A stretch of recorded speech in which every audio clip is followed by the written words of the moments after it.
Then we're sure. Okay. Good.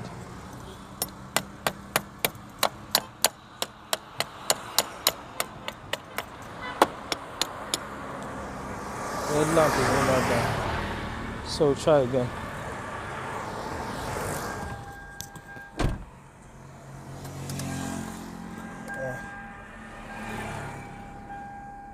Still won't start. So the next thing to check is the kick.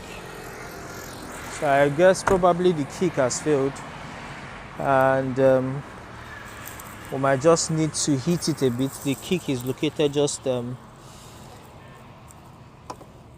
under the filter beside the battery. So you have to get this out of